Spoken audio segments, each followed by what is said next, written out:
Hello and welcome to video number 9, and this is going to be pin automation. Just want to say congrats on reaching the end of this video course. So this is sort of a bonus video that is going to make your pinning much easier. Pinning lots of high quality images is crucial, and you really want to be consistent and you want to schedule it ahead of time. That way you can schedule weeks in advance, and then you can focus on the long term as much as possible. And by doing that and by being consistent, that will actually help you get a good amount of traffic if you followed this formula.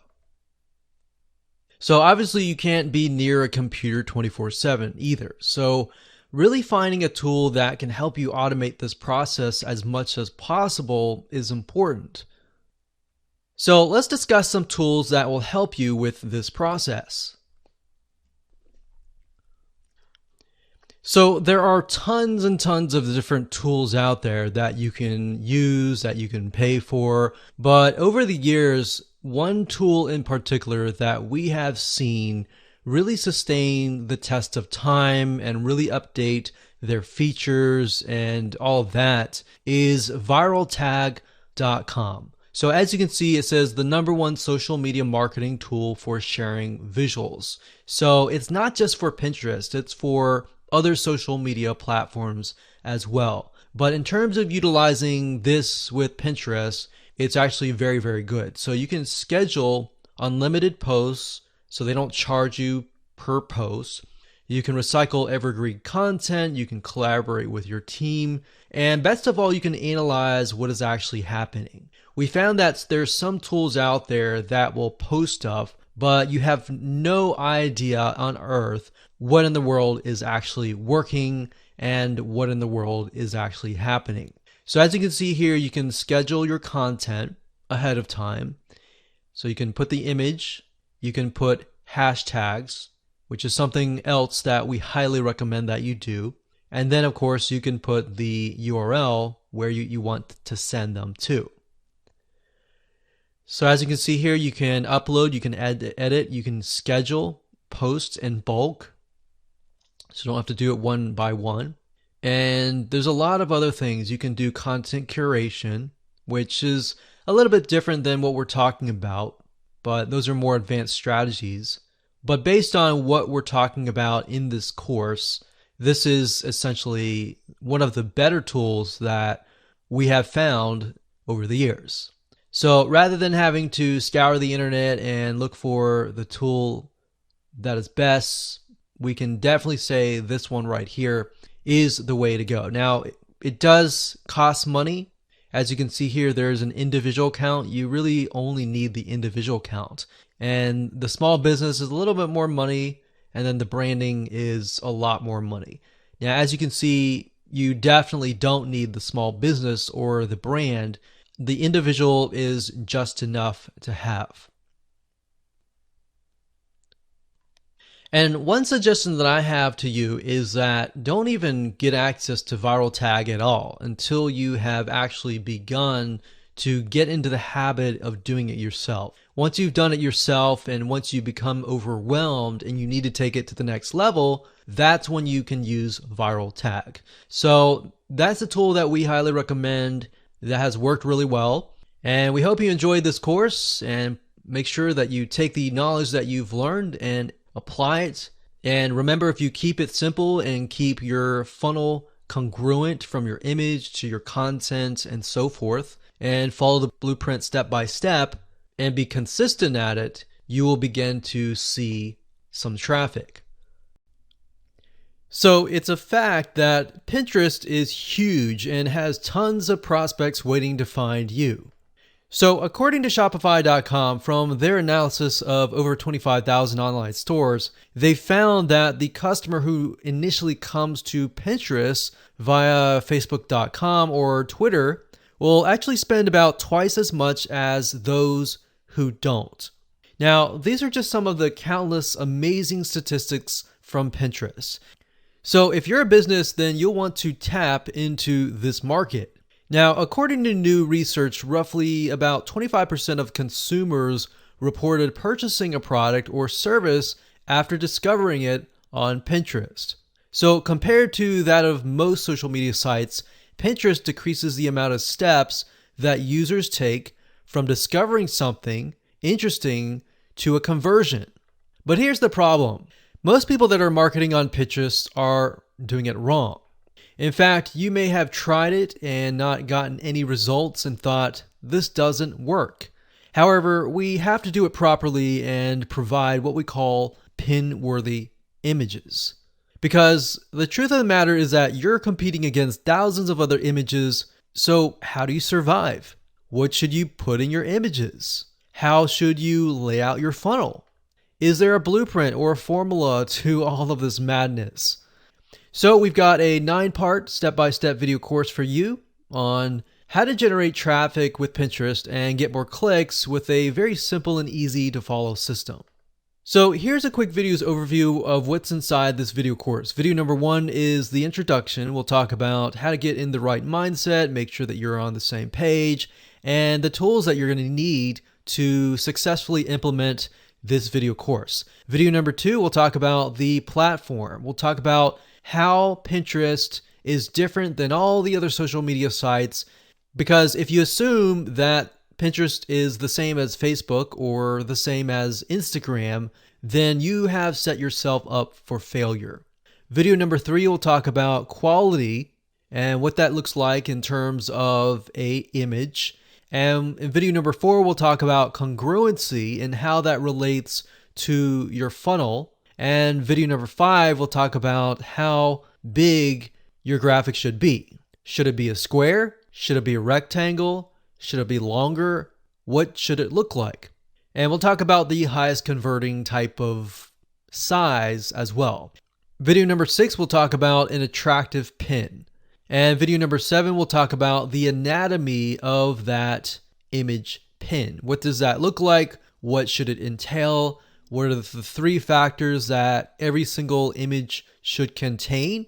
And video number 8, we'll talk about a specific reverse engineering hack that will allow you to pinpoint Pinterest pins that are doing really well and how they're able to do it. And of course, last but not least, video number 9, we'll talk about how to automate the process of scheduling your pins in advance, so that way you can have a consistent flow of Pinterest pins and you don't have to worry about being up late at night pinning things or being at home at all times. You can be away from the computer and have the system automatically run for you once you've set up your Pinterest graphics. So go ahead and grab this video course and learn how to generate high converting traffic from Pinterest. So it's a fact that Pinterest is huge and has tons of prospects waiting to find you. So according to Shopify.com, from their analysis of over 25,000 online stores, they found that the customer who initially comes to Pinterest via Facebook.com or Twitter will actually spend about twice as much as those who don't. Now, these are just some of the countless amazing statistics from Pinterest. So if you're a business, then you'll want to tap into this market. Now, according to new research, roughly about 25% of consumers reported purchasing a product or service after discovering it on Pinterest. So compared to that of most social media sites, Pinterest decreases the amount of steps that users take from discovering something interesting to a conversion. But here's the problem. Most people that are marketing on Pinterest are doing it wrong. In fact, you may have tried it and not gotten any results and thought, this doesn't work. However, we have to do it properly and provide what we call pin-worthy images. Because the truth of the matter is that you're competing against thousands of other images, so how do you survive? What should you put in your images? How should you lay out your funnel? Is there a blueprint or a formula to all of this madness? So we've got a 9-part step-by-step video course for you on how to generate traffic with Pinterest and get more clicks with a very simple and easy to follow system. So here's a quick video's overview of what's inside this video course. Video number 1 is the introduction. We'll talk about how to get in the right mindset, make sure that you're on the same page, and the tools that you're going to need to successfully implement this video course. Video number 2, we'll talk about the platform. We'll talk about how Pinterest is different than all the other social media sites, because if you assume that Pinterest is the same as Facebook or the same as Instagram, then you have set yourself up for failure. Video number 3 will talk about quality and what that looks like in terms of an image. And in video number 4, we'll talk about congruency and how that relates to your funnel. And video number 5, we'll talk about how big your graphic should be. Should it be a square? Should it be a rectangle? Should it be longer? What should it look like? And we'll talk about the highest converting type of size as well. Video number 6, we'll talk about an attractive pin.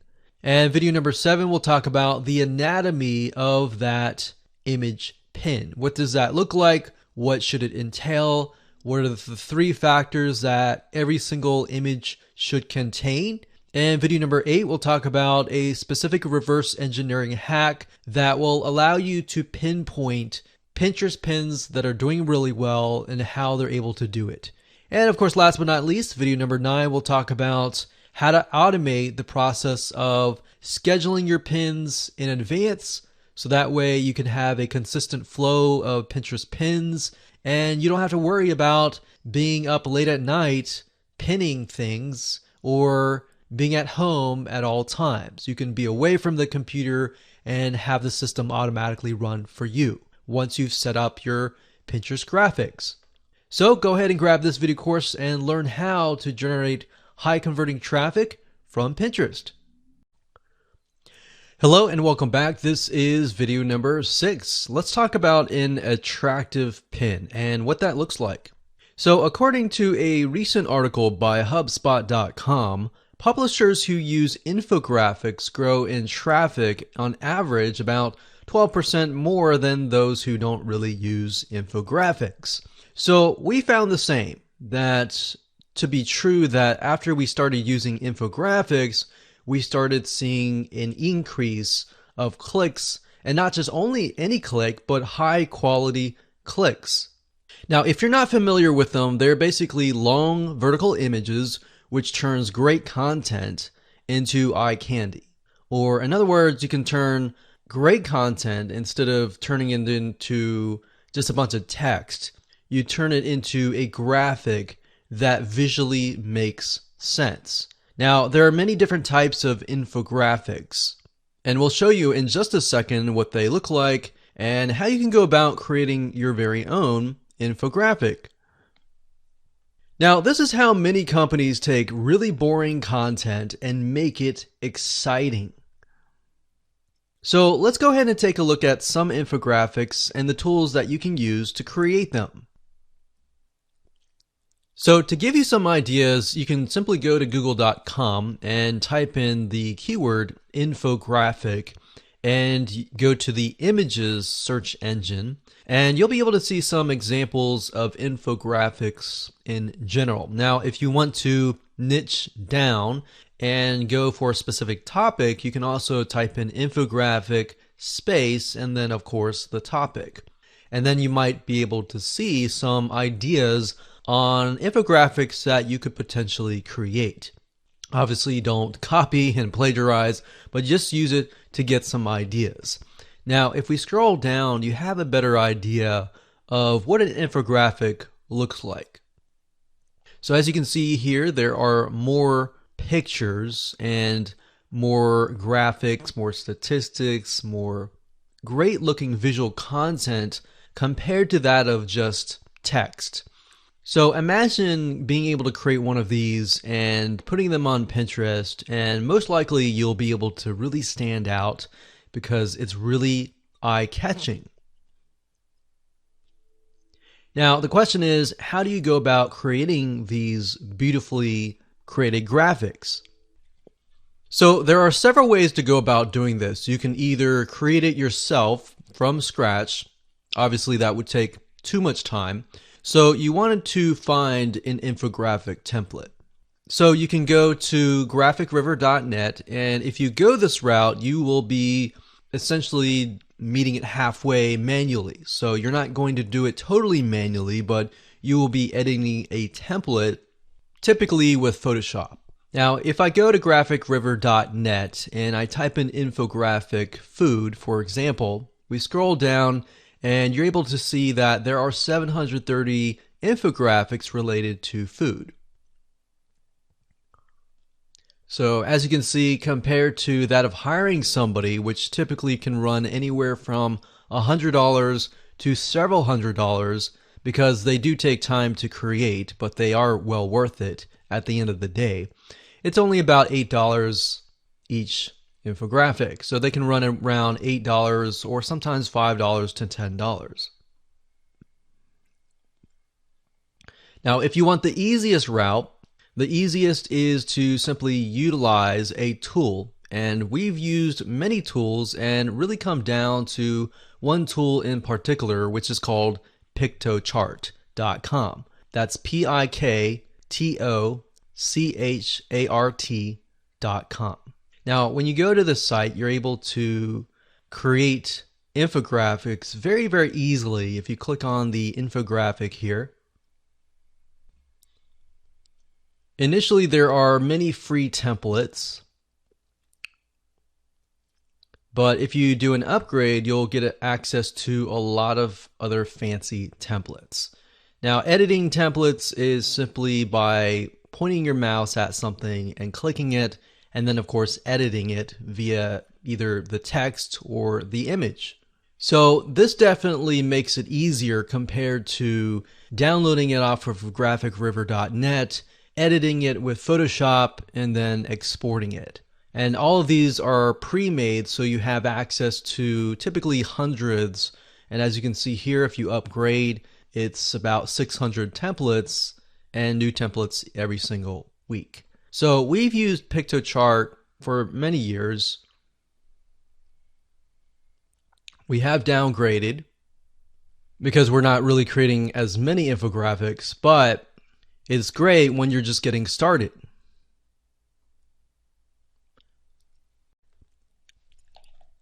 Hello and welcome to video number 7. We're going to talk about the anatomy. So as we're talking about images, I'm sure you're thinking, okay, what exactly am I supposed to put inside of the graphic? We've talked about graphics. We've talked about the size of the graphic. Now what? Is there a blueprint or a formula? And yes, there is. And that's what we're going to cover in this specific video. Now, while you can get creative and add whatever you like, there are a few things that every pin-worthy image should contain, at minimum, to get the desired quality click. So let's talk about that right now. The image should show the following. First, it should show the end result or the end desire in a high-quality picture. In other words, it should show whoever you're trying to target what they want to create. So if you take a look at the examples of food, if somebody puts an image up of some tasty chicken parmesan dish, then in the back of the mind of your prospect, they're thinking, oh, that looks really yummy, that looks tasty, and you put a really good description and they really love it. They're going to click it because they want to know how to create that yummy chicken parmesan dish. So that in itself is the end result. So you don't want to choose any image, you want to choose the right image, if that makes sense. Second of all, you need to build curiosity to click, to learn how to achieve the end result. So in other words, that needs to be in the picture. So going back to the chicken parmesan example, it looks tasty. So the fact that it looks tasty, people want to know, how did you create it? So your goal is to get them interested enough to click your image and land on the content piece. Your goal isn't to sell them immediately, rather just to get them curious and interested. That's it. Remember, when it comes to selling online, it's not about getting them to click and buy.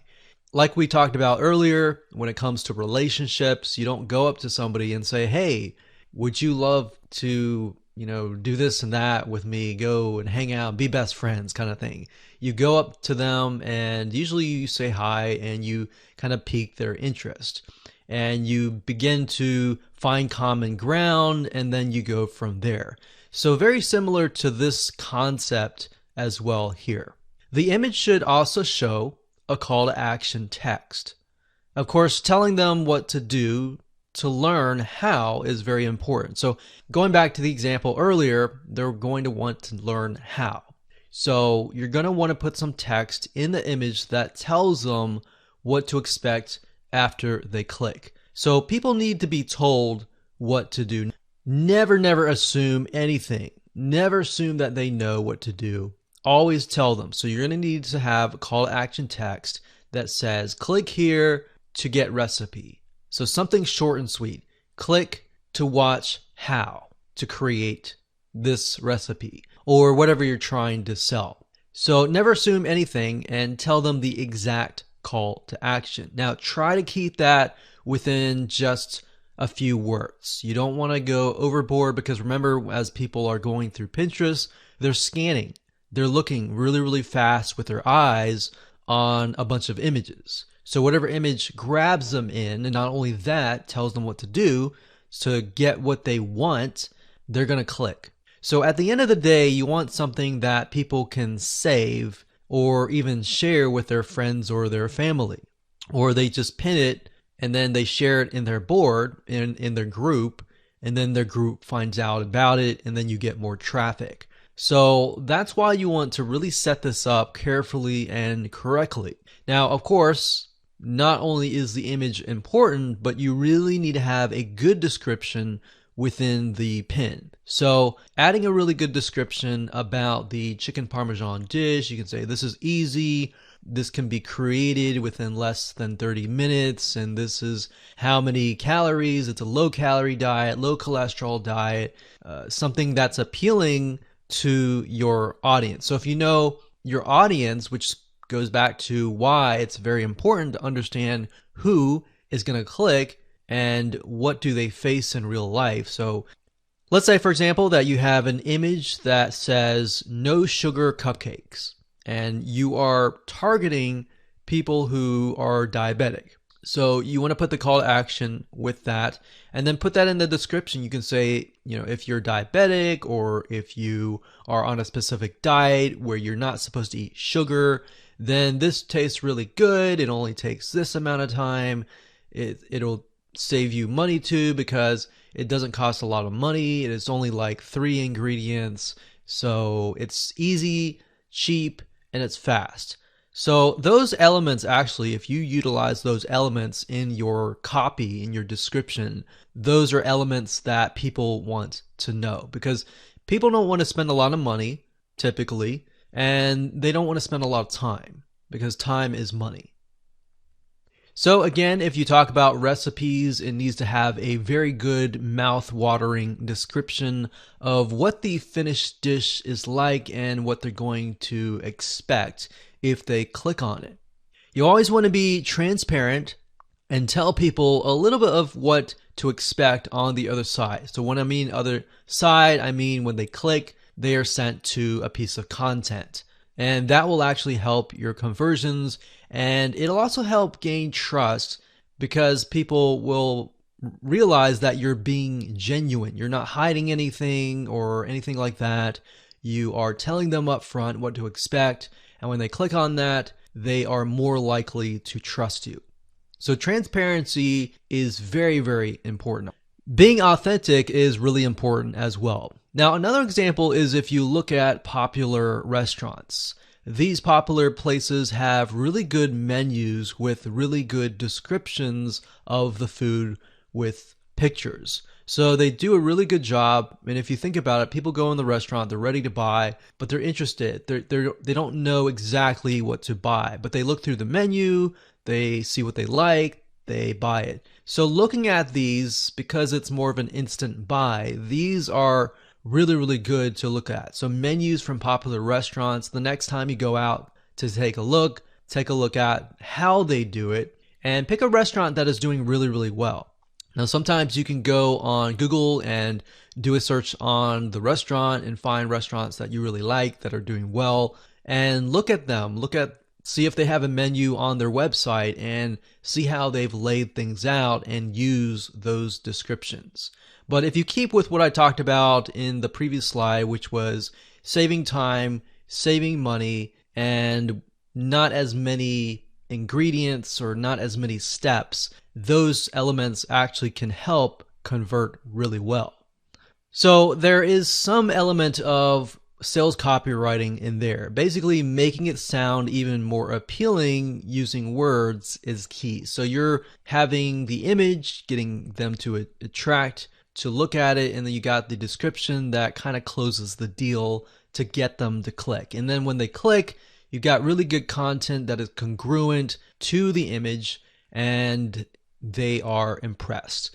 Because the reality is not many people do that. So if you're one of the few that do that, you're going to be ahead of your competition. So like I said, even though the visual is great, you really need to back it up with a good description as well. All right, so with that said, let's move on to video number 8, and we'll talk about a reverse engineering hack that will help you in getting ideas on what your images can include. Hello and welcome to video number 8. This is the reverse engineering hack. Now that you understand how do you go about getting ideas on what images to use, the hack is really to take a look at the trending pins and reverse engineer it. So let me show you how to do this right now. So applying this hack is very easy to do. All you have to do is simply go to 2 sites. The first one is, of course, Pinterest.com. And the second site I'll show you in just a minute. So if you go to Pinterest.com and up at the top, you want to enter the search term. And in this case, since I was talking about chicken parmesan earlier, I decided to stick with chicken parmesan recipes. Now, as you go through here, I want you to point at and want you to think which one actually stands out. So these are just images, and you'll notice that a lot of people, they just upload images, and images look great and they definitely will get clicks. But if you scroll down, this one here has not only a good image, but they also have a good title. So if we scroll down further, this one has an image, and they also have text, and it doesn't look horrible, but if you scroll down further, you get the idea that just putting text on an image doesn't really work either. So taking the photograph, if the person who took this photograph here maybe took it on the side, it would look better. And maybe they used something like Piktochart to create an infographic or an editing tool to make things look better. And we'll talk about tools that you can use to make things better in just a minute. But if you scroll down further, you begin to see images that really catch your eye. So this one here, this one has an image and then text and then an image, but the text looks really good. So if you scroll down further, the one on the left-hand side here looks really good as well. So by doing a little bit of research and doing a little bit of reverse engineering, you can get an idea of what is actually doing well. Now, I want to pause for a minute and just tell you a tool that you can use to create these simple graphics. So if you don't want to create an infographic, that's fine. But if you want to create something simple like this, then there's a tool called Canva. So that is canva.com, canva.com. And as you can see here, you're able to create really beautiful pictures without having Photoshop. So you can edit this anywhere you are as long as you have access to the internet. Now, what's nice about Canva is you're not limited to just posters. In fact, if you go up here, you're able to see the different templates and designs. So if I go back one page and I go to features, you can see the document types of the cars, logos, flyers, banners, reports, resumes, postcards, proposals, infographics as well, book covers, newsletters, all sorts of things that you can create, magazine covers. You can even go further and create your social media graphics as well. But that's going a little bit on a different route. So now that you know a tool that you can use to create nice looking graphics aside of Piktochart.com, let's head back on to Pinterest.com. Okay, so what you want to do is scroll down and then look for an image that really stands out. So as we're scrolling through here, I feel like the one that's really standing out to me is this one here and this one here.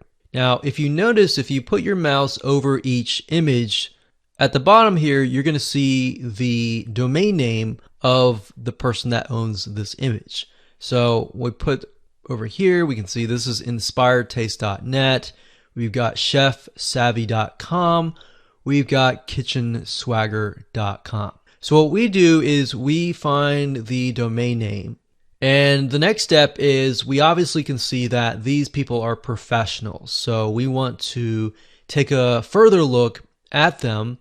So what we do is we head on over to a site called buzzsumo.com. That's buzzsumo.com. And then immediately you see Content Analyzer. And normally this will show up by default, the first thing that you'll see. If not, you can click on Content Research, Content Analyzer, and then you'll want to enter the domain name. So in this case, it's kitchenswagger.com. And if we scroll down, we can see all the content that BuzzSumo has essentially extracted, and we can get an idea of how well the content is doing. So we can see this one here is getting about 300 Pinterest shares. So it looks like the majority of their traffic is actually coming from Pinterest. And that's a good sign because that tells us that the way they've created their graphic is a good sign that tells us and confirmation that their images are working and people are sharing their content. So what you can do is you can simply click on their link. Now, before we do that, let's just try something. Let's see if we can do Chicken Swagger Chicken and do a search. So that doesn't really give us the data. We're looking for the chicken parmesan. But anyways, it looks like they're very consistent. So what I do is I take a look at the highest content piece that is getting the highest amount of Pinterest shares. And then we take a look at the content and just see how they've laid out their content. So how to grill the best pizza you've ever had. How to make the best chicken parmesan you've ever had. So they start with an image, content, some bold text, then they have images, lots of images. And then they go to the recipes.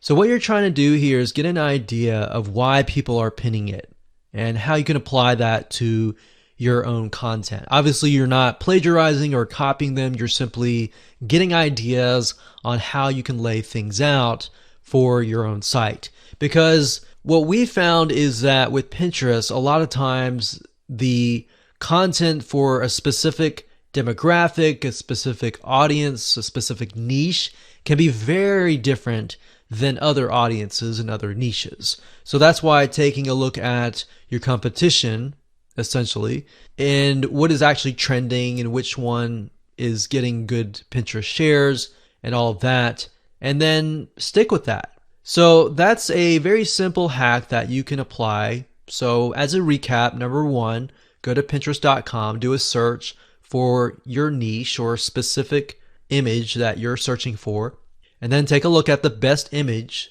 and then go to BuzzSumo second of all, that's step number 2, and then type in the domain name, and then take a look at their highest Pinterest shares, and from that, take a look at how they've laid things out on their blog or their website, and then try to take a look at a few again and see if there's a similarity and a commonality. So that's it, and hope you enjoyed that. Let's move on to the next video. Okay, welcome back. This is video number 3. So quality is key. Now that you understand how Pinterest works and what type of people use it and their frame of mind and the culture and all of that, let's talk about the images that go to these boards. So images and other visual content must be extremely high quality. Why? Because if you think about it, you are literally competing against thousands of other high quality images. So looking amateur or just throwing up an image just to do that is not a choice. Because if that's the case, your image is going to be ignored. In fact, you need to know how to create high quality images. If you analyze thousands of Pinterest posts and images, and the images that are being pinned, you realize they have something in common. And that commonality is that they are high quality images. And not only that, they literally grab people in. They have a call to action. They have specific elements, which we'll talk about at a later video when we talk about the anatomy. Now, you can either do this yourself by taking a photography class. In fact, a lot of people that we have noticed that have done really well, they have said that they have gone to take photography classes, they have gotten a really good camera, and they've learned how to take different angles. Now, if that's not something that you really want to do, then of course you can purchase royalty-free stock images from bigstockphoto.com, which is essentially a humongous database of images where you can literally find images of any niche. So if you're looking for images for a baked potato or a chicken parmesan dish, you are more likely to be able to find that on these sites. Now, there are other free sites like pixabay.com or unsplash.com, and you can use these sites to get these images and then of course use an image editor later down the road to make it look good. Now, we recommend that you do all of this later once you figure out and understand what each image should contain. So it's not about just slapping a bunch of images or downloading them from royalty-free stock sites and then uploading them. It's a matter about getting these images and then, of course, using an image editor, which we'll show you later on how to make it look more fancy. Or you can also hire somebody to do it for you. So if you have products that you're selling, then you can actually send these products to somebody who is a professional product photographer. And you can find these people on Upwork.com or even Fiverr.com, and they will literally take a photograph of your products in different angles. They'll make it look really good. So if you think about when you buy a hamburger, a lot of times when you see these commercials with hamburgers, you see that they look really amazing. They look beautiful. But then when you get the hamburger from the restaurant, it looks nothing like it. So these product photographers really know how to make your product stand out and look really appealing, enticing, and it's something that people want to click on. So that's just something to think about. If you don't have the time or any of that to do that, then you can hire somebody to do that for you.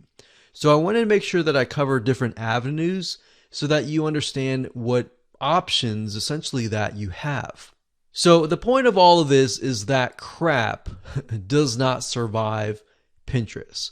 So if you take the photograph yourself and it doesn't look that great, then at the end of the day, it may not convert. So another myth that I want to say is that a lot of times people will say, if you buy this software that will pin thousands of images, you'll get tons and tons of traffic back. Now, some of that software out there is legit and does work, but then some of the software out there that is automated and will pin thousands of images and it'll grab maybe some images from Pixabay automatically and all that.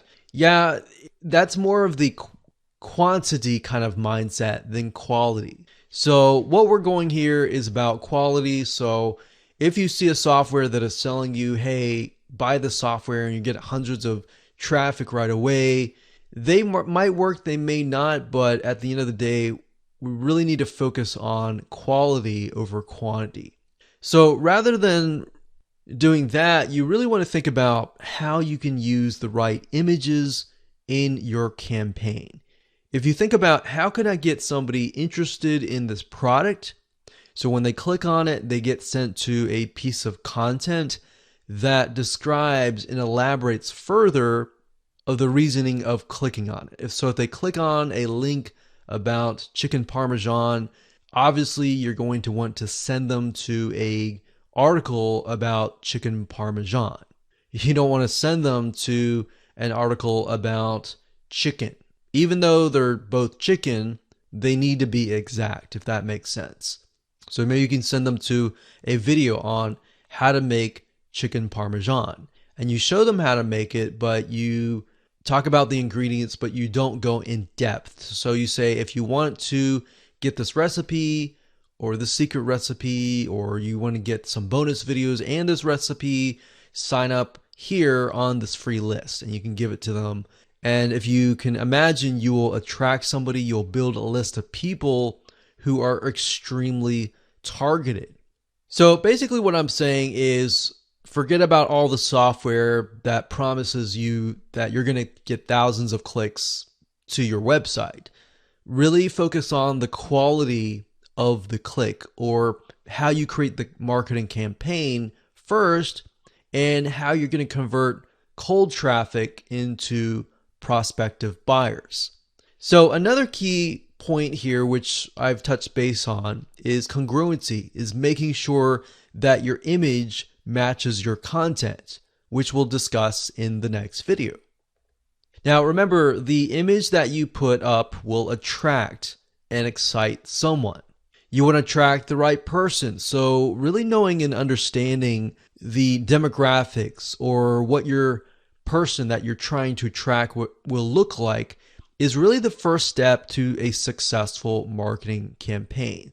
So if we go back to the person who might be looking for low sugar cupcakes, that type of person, why are they looking for low sugar? Maybe they are on a diet. Why are they on a diet? Do they have some sort of health issues, or do they have cholesterol, or low cholesterol diet? Are they facing a specific problem? You really need to think about that, because if you do, then you can talk about that in your article or your image, and you can grab people in. So you could do something like low cholesterol cupcakes, for example, or healthy desserts for diabetics, kind of thing. So you know when you attract that type of person, they are maybe going through diabetes or low cholesterol, or specific reasoning. And because of that reasoning, you're able to talk with them, you're able to gain their trust.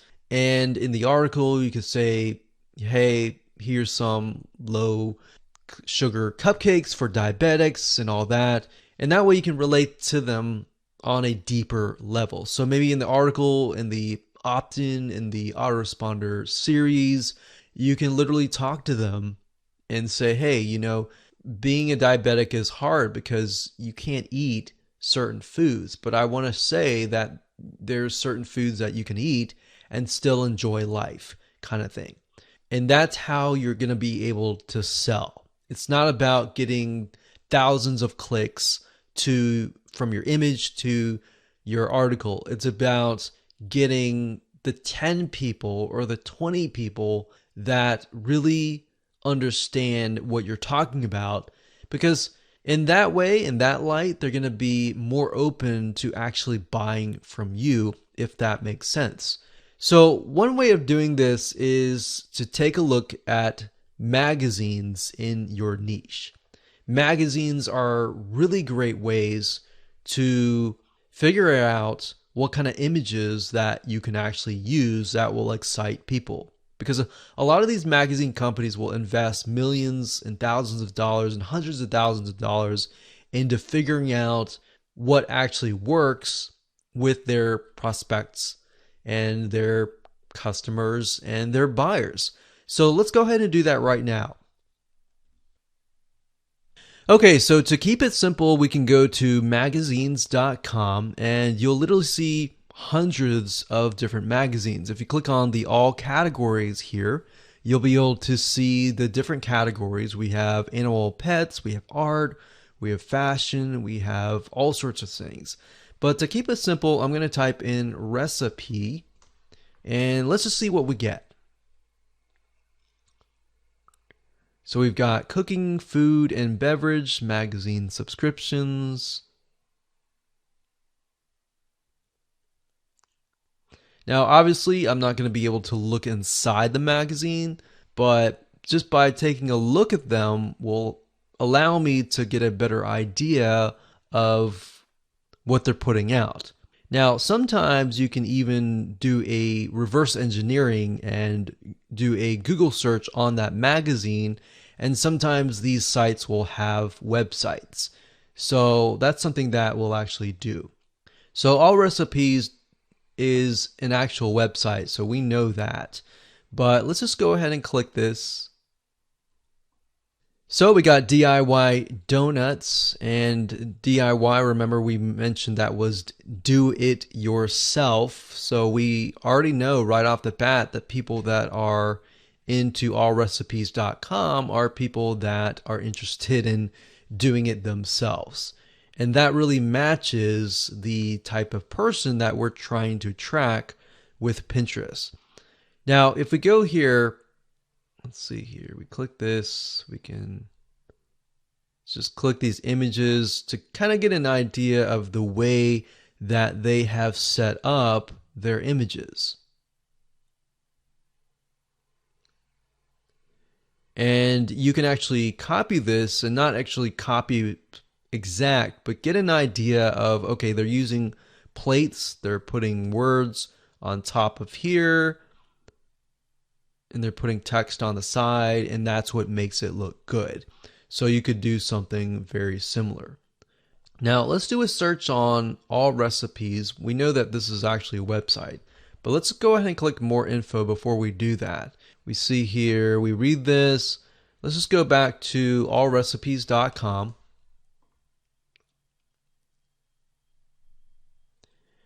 So we can see 12 delicious chicken thigh dinners.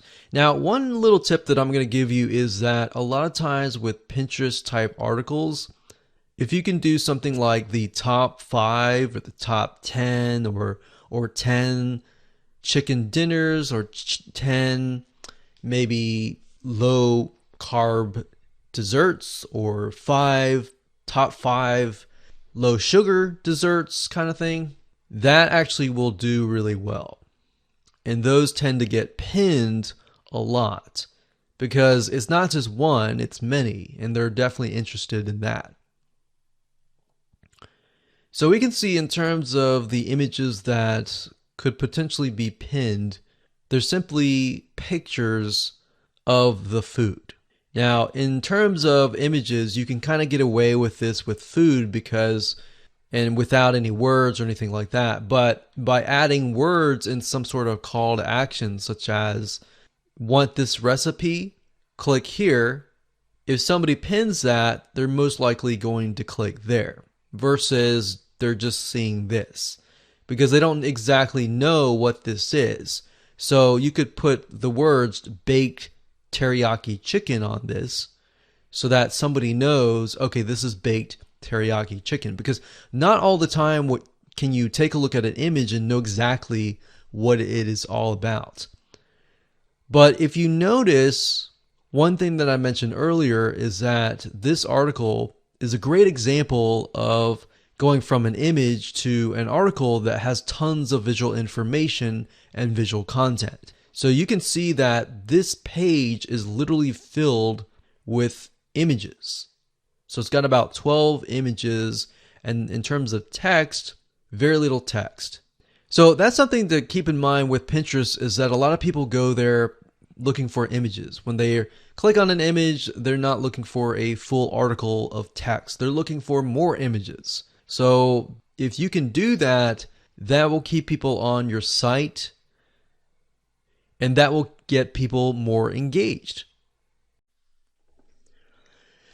Hello and welcome back. This is video number 4, and let's talk about congruency. So visual content that are pinned must go to high quality written content like blog articles, websites, in order to be shared. In other words, your image should show the end result or the end desire. And we'll talk more about that in just a minute. Your content should partially explain how to achieve the end result or end desire. So whatever you are selling will complete this solution. So let me explain. It should look like something like this.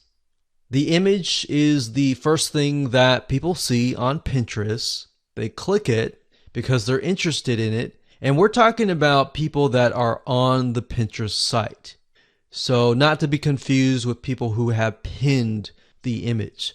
So these are people on the Pinterest site that are looking on the Pinterest boards. They see an image that they like, they click it, and then they get sent to a written article. Now, a lot of people make the mistake of sending people directly to the sales page. And that's a big no-no because you're dealing with people that don't know you. You're not going to go up to some random people and say, hey, can I have your phone number? Or you want to go buy from me. You're going to go up to them and say, hi, my name is so-and-so. And you start to talk to them. You start to realize you have common ground. You begin to build a relationship with them. So same premise here. You're going from the image to a written article to an opt-in or a sale. Now, from the written article, sometimes you can go straight to the sale because somebody who may be looking for the solution immediately doesn't really want to wait. But if you know that they're not looking for the sale, but rather they are somebody who is interested, you can get them to sign up on your email list. And then, of course, from that point on, build a relationship with them. And then, of course, get the sale later down the road. So now to give you an example of this in real life, let's say, for example, that your image shows a picture of a no sugar cupcake. And this is going to attract somebody who cannot eat sugar and has health issues. So kind of tapping into the example that I talked about earlier. This could be somebody who maybe is diabetic or somebody who has a health condition who can't eat sugar. So you're going to have on the image, it's not going to just be an image, it's going to be an image with some text that you can grab them in. You're going to have a good description to tell people what the image is all about.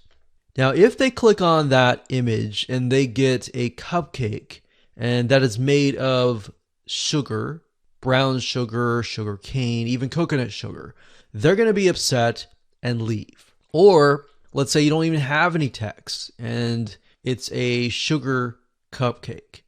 And somebody clicks on that and then they get sent to an article that is like a no sugar cupcake. They're going to get upset with that. That is why the image is so crucial. It's not just about a beautiful image, but it's an image that has a good description, that has text on it, and that has a call to action. Or worse, they're going to go back to Pinterest and alert everyone else that this image may be misleading or anything like that. And that's just not good for you and your reputation.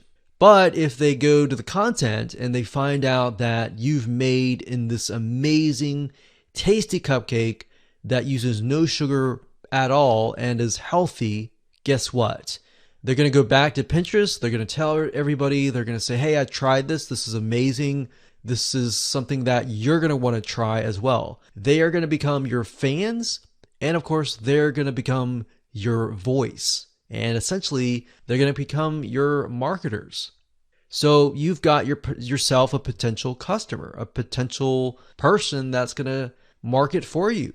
Now, imagine adding them onto your email list and then, of course, building that relationship over time. They're most likely inclined to actually buy from you. And that is what we call a profitable targeted automation machine by using Pinterest. And that's the goal of today. That's the goal of this video course, is to get you in that mindset so that you understand that this is the power of Pinterest, but it must be done right.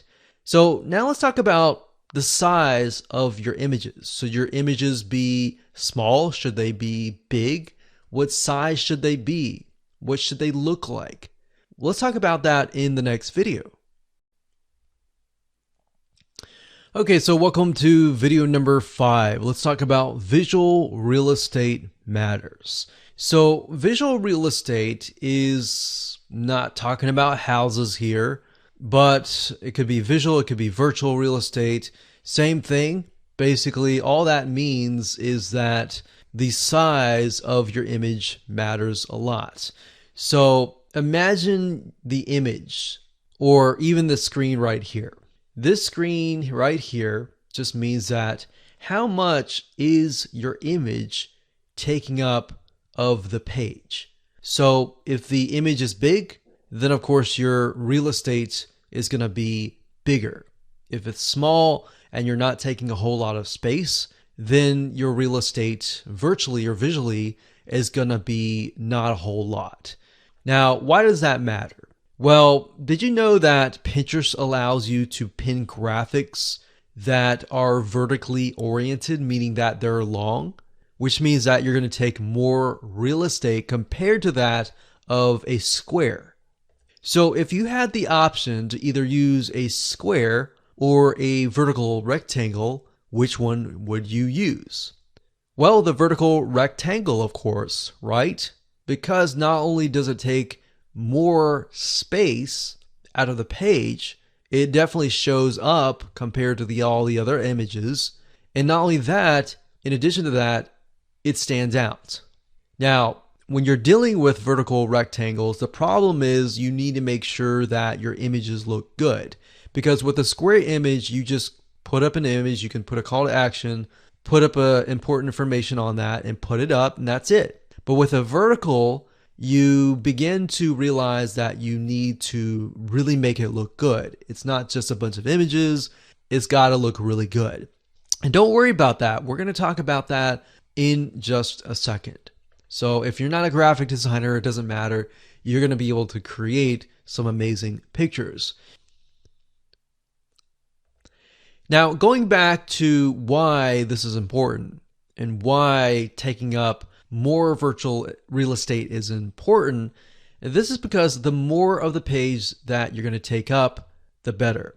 The smaller of your image is, the less of the page you take up, and worse, you're going to be overpowered by folks on Pinterest that are using these longer pins, because the longer pin is actually the strategy that will actually work. Now, this is a proven method that we discovered while testing our own images. We found that the longer pins would actually show up on the page. They got pinned more because they were obviously being shown a lot more. And a lot of times, longer pins will allow somebody to look at the image longer than they would a shorter image, if that makes sense. And we figured this out as well with sharing notes with other successful Pinterest marketing campaign owners. We asked them, we said, hey, what is your best size? And they said vertical long pins were their best size. Now, what exactly size should that be? We'll get into that at a later video. So if you spend a lot of time studying other people's pictures and looking through magazine photos, so if you take a magazine from a bookstore and you look through that, you begin to realize what people really want to see visually in your niche. That's why I showed you the method earlier where we looked at the magazines and then we kind of reverse engineered it by going to the website and took a look at that. But if you look at magazines and how they're laid out and all of that, if you can do something similar and lay your images out like that, it's going to be more appealing on Pinterest, because you're going to be competing with everybody else who are mainly just uploading images and that's it. But if your images look really nice and appealing and attractive, you're going to get more clicks. Now, to create a long pin, you have to put a few photos together, literally stacked on top of each other. So if you think about it, a square is just a square, but a longer pin is going to have several squares on top of each other. It might have 3 squares, it might have 4 squares. But of course, you don't want to make it too long as well, because there's a difference between being short and sweet and being too long-winded, right? If you think about somebody who is going to talk about a specific topic, you want short, straight to the point. You want the information really quick, and that's it. So similar to this, you want to have a long pin, but you don't want to have a pin that is way too long. So that's just something to keep in mind as you are thinking about how you can go ahead and create these long pins.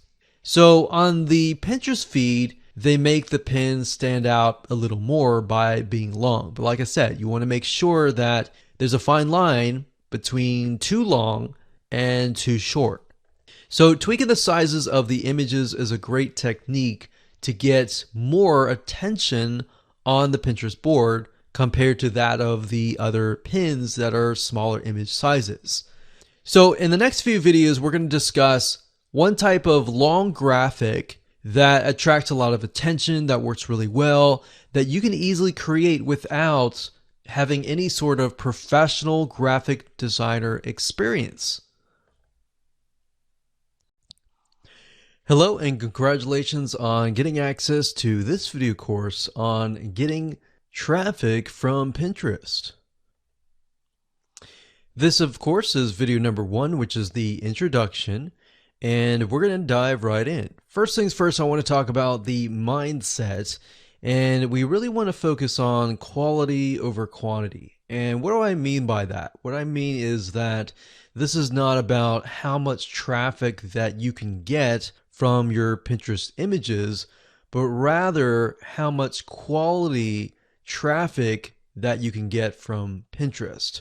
So as long as you're thinking of, okay, rather than getting thousands of traffic and thousands of visitors to my Pinterest, and while that is good, you would rather have 10 or 50 or even 100 people who are super targeted, who really want to learn more about your pin and more about what you're having to offer, rather than somebody who's just clicking to just click, if that makes sense.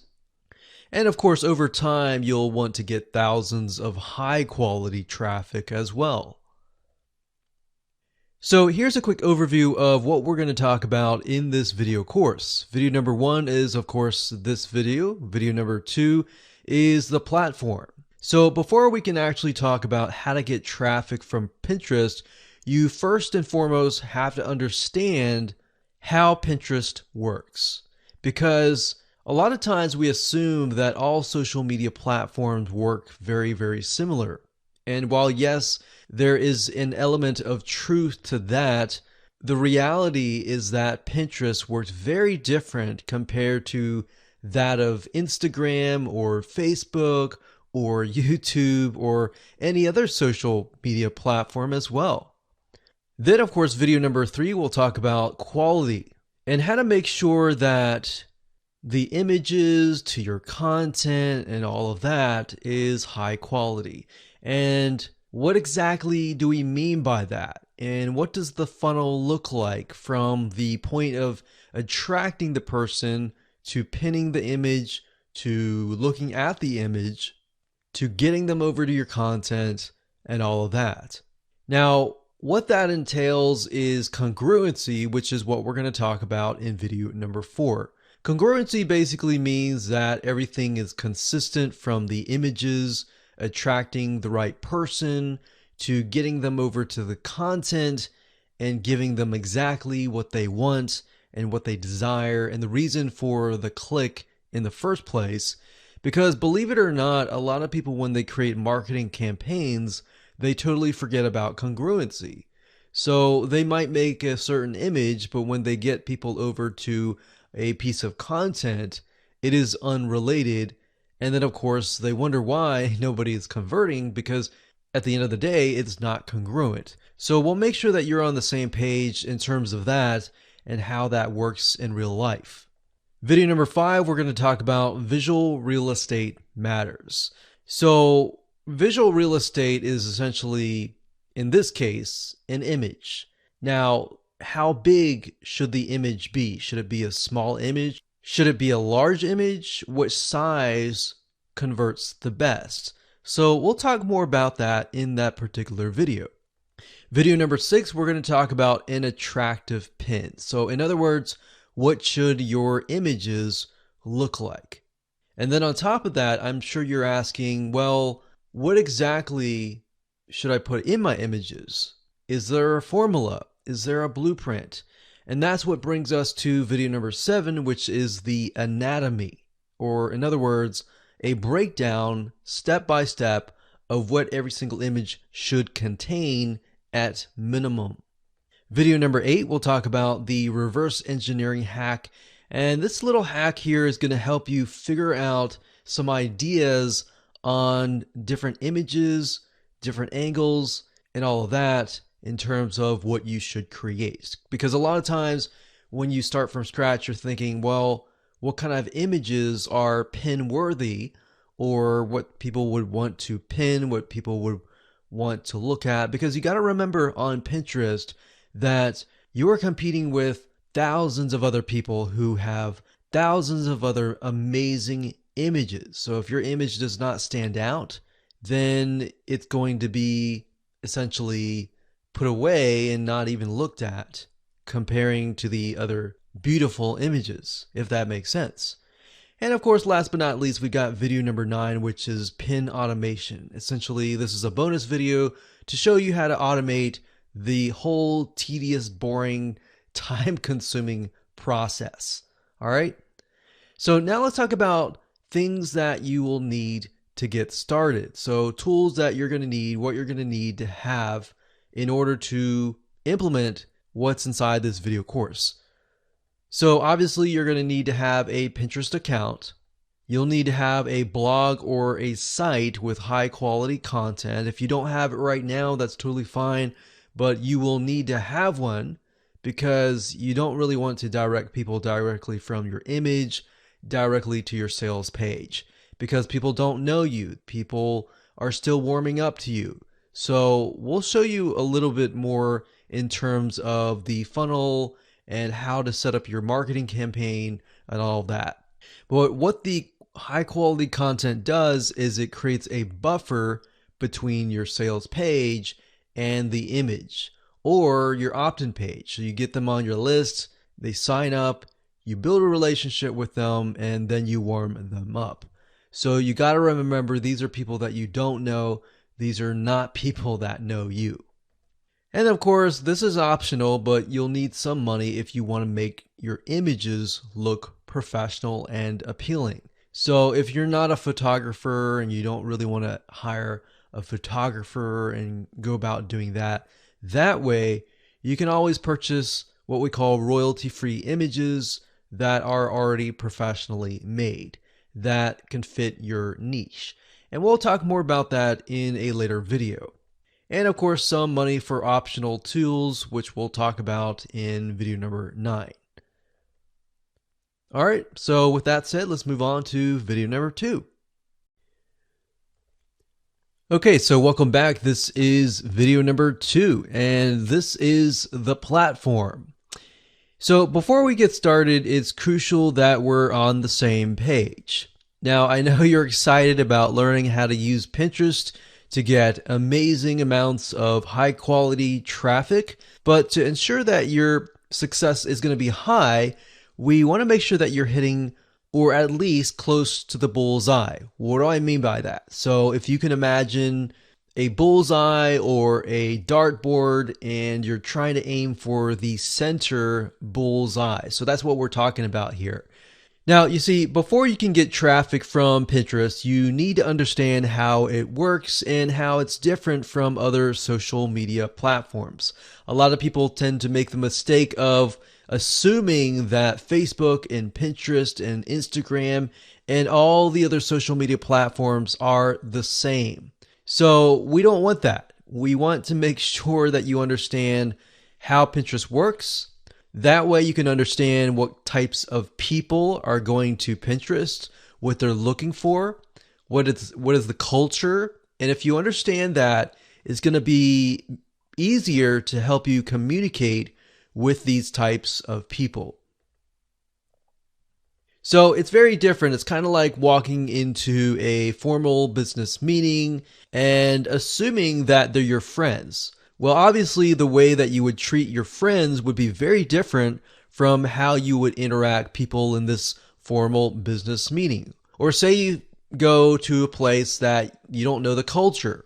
Understanding the culture is going to be good for you because that way you're not going to offend somebody. That way you don't do something that is totally out of norm.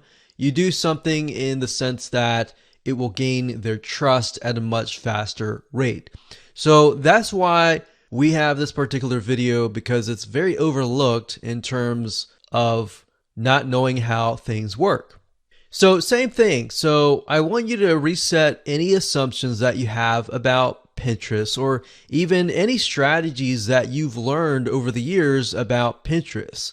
Reset that in your brain. Assume that you don't know anything, because that way, when it comes to learning the strategy that is built into this video course, it's going to be a lot easier for you in the long run. So what we've seen over the years is a lot of times when you come in with these assumptions, they actually create roadblocks in your mind. So that's the whole goal of this kind of exercise. So go ahead right now, start from a clean slate, and you'll do just fine. Now, first, according to HubSpot.com, about 40% of people respond better to visual information than plain text. Now, if you know about Pinterest, you know it's all about images. It's all visual information. That is what grabs people in. So when you think about Pinterest, when they're looking through images, they find an image that catches their eye, they click on it, and they get sent to an article. So you want to make sure that your article on the other side also has a lot of visual information and visual content as well. So you don't want to send people from an image directly to an article that is full text. You want to send people directly from the image directly to the content that is filled with either tons of images or videos with visual content as well. So the reason for that is that people's attention spans are just getting shorter and shorter. So you need a quick and fast way to keep them from scrolling or exiting the page or leaving your site. And that's why Pinterest is so powerful, because when it comes to visual information, it grabs people in, it gets them really addicted to the social media platform. So let's talk about what Pinterest is all about. So Pinterest is a place in basics for people in different niches to organize and share their discoveries through what we call a Pinterest board. So obviously, if you've used Pinterest before, you know what I mean. We have different boards that hold different images. So as you can imagine, boards that are extremely specific are often high converting. Okay, so let me give you an example of a generic board versus a highly specific Pinterest board. So a generic board would be something like a desserts board. So you would have everything from like cupcakes, diet cookies, low sugar cookies, maybe gluten-free cakes or bundt cakes or anything like that. The problem with that is it's too generic. Now, that might be okay if your site is a high authority site and it's got a bunch of different things in a different area. Or if it's something specific like maybe basketball board. And while that might work quite well, it will work even better if you have a very specific board. So what we've noticed over the years is very specific boards such as, let's say, low sugar diet desserts, or even more specific, low sugar cupcakes. So for folks that are on a maybe low sugar or even no sugar diet, they're going to be very interested in this, because when they're on this diet, they are eating literally vegetables and things that they're not really eating any cakes or anything like that. And maybe they're doing that for health reasons. And because of that, they are desperate for low sugar desserts. All right. So maybe that's the type of person that you want to attract. So when they click over, they see an article that says maybe you're on a diet, maybe you're doing this for health reasons, but that doesn't mean that you can't eat desserts. And here's a bunch of recipes, and maybe you can get them to opt in to your email list and maybe subscribe, you build a relationship, and then you sell them later on. But that's how you can essentially attract people who are in a very specific frame of mind. And that is how you will be able to convert people better on Pinterest. So I'm going to break it down. I'm going to dive in a lot more depth in the future videos. But this is kind of more of an overarching view of what we'll be talking about later on. Now, in terms of Pinterest boards, I want you to note the keyword, which is organization. So that's the big thing about Pinterest that really differentiates between all the other social media platforms. You see, not many social media sites allow you to easily organize content except for really Pinterest. So it's a great place for people who want to learn how to do something to literally organize everything into a board. So if somebody is interested in low sugar cakes, they're going to go there and they realize, oh, wow, I can make this, I can make that, I can make this. And you've got so many recipes that people are interested, they click over and they really get hooked on your board. Now, you could, if you wanted to, create a board of different recipes from either from you, from other competitors, and that's fine. Or you could create a board with all of your recipes on there. So in other words, this is a place where a lot of DIYers go. Now, if you don't know what DIY stands for, it's do it yourself. So people who want to look for recipes, they want to create food, they want to look at projects, maybe home projects, they want to see how to do something. They're most likely inclined to want to buy something, if that makes sense. So as you would guess, Pinterest is the place to go from sharing everything from images, videos, content in order to actually do these projects. Whereas on the other hand, if you think about Facebook, for example, a lot of people are there because they want to know what is going on with their friends and family. They're not really there to necessarily learn. So it's a very different platform and a very different culture and a very different mindset.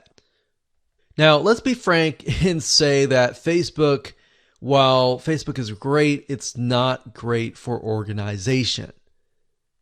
In fact, if you think about it, anytime you create a post of an image or a video, it can easily get lost into the feed as time passes on. And even if you think about Facebook groups, for example, you'll notice that even groups are very, very hard to organize. If somebody posts a post, a lot of times in a Facebook group as well, or even a page, it will eventually go down and it's not really a great place to organize. So Pinterest is great for planning, getting inspiration, organizing, and ultimately implementing, which is usually where the purchase happens. So remember, people are going to Pinterest because they're looking for inspiration. They're looking to organize their house. They're looking to learn something. And if learning something usually leads to buying something, you think about people are looking through recipes. They're going to have to buy food, right? And ingredients to make the food. Or they're looking at home projects. Let's say, for example, how to paint a room. They're eventually going to need to buy paint. They're going to need to buy blueprints on how to go about that, how to build boxes or kits and gadgets or crafts. They're going to have to go and buy things. So imagine that. Keep that in the back of your mind and understand that people are there to buy. So in hindsight, 2020, you realize that Pinterest can really produce a lot of sales if done right. So that's why we're going to break things down in the next few videos in terms of the funnel and how your marketing campaigns need to be set up. So with that said, let's move on to video number 3.